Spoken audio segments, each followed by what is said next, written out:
Šodien te notika tāds augsto tehnoloģiju prezentācijas pasākums Adventus. Kas varbūt ir tāds, kas ir pilnīgi jauns Latvijas tirgum, kas šodien tika parādīts?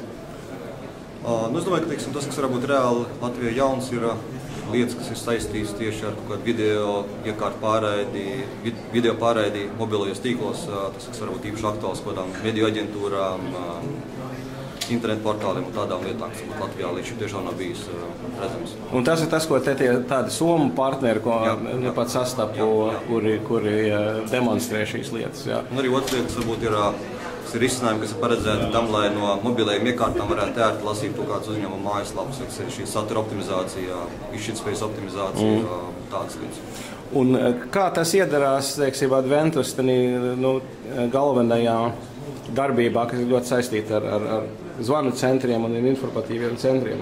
Ne tikai, ja tas ir, mēs idejiski strādājam visā šajā IT un telekomunikāciju laukā, tas ir viss telefona centrāls, datu tīkli, datu drošība, jā. Ka tas, es domāju, tā samērā organiski iekļaujas visā šajā. Protams, tas ir jauns lauciņš, ja to nevar noliegt, bet idejiski mēs samērā organiski iekļaujas.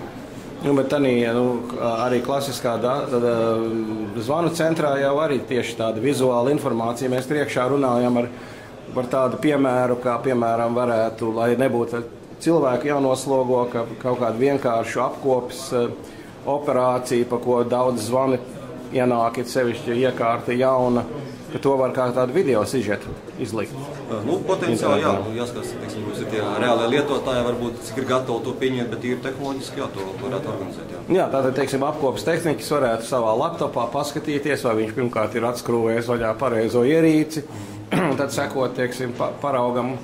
Jā, varbūt šajā gadījumā pat būtu iespējams izmantot attiecīgi kaut ko vēl mobilākā, kaut kādu ideju, kaut kādu mobilo telefonu mūsdienīgi. Jā, tad trešās paudzes tīklos ar PDA varētu paskatīties, vai tiešām tiek viss darīts pareizi un tam līdzīgi. Cik jums te bija apmeklētāji, kādi cilvēki bija ieradušies uz šo pasākumu? Vēl viņš nav beidzies, tā kā mēs nevaram pateikt, cik ir tie dalībnieki, jā, beigās reģistrējušies bija apmēram 50-70 cilvēki. Jā. Pārsvarā no call centru nozares vai arī? Nē, tas ir no visas spektra. Valsts iestādes, visādi veidi arī komercstruktūras. Jā, un galvenais uzsvars bija tieši uz šiem jauniem, teiksim, vizuāliem mēdīju. Tā varbūt ir tā lieta, ko mēs gribētu akcentēt tādā nozīmē, ka tas ir kaut kas jauns, varbūt mazāk redzams, bet mēs jebkurā gadījumā prezentējām savus, teiksim, klasiskos piedāvājumus, kas saistīts ar zvanu centriem, telefonu sistēmām, datu drošību. Labi, paldies!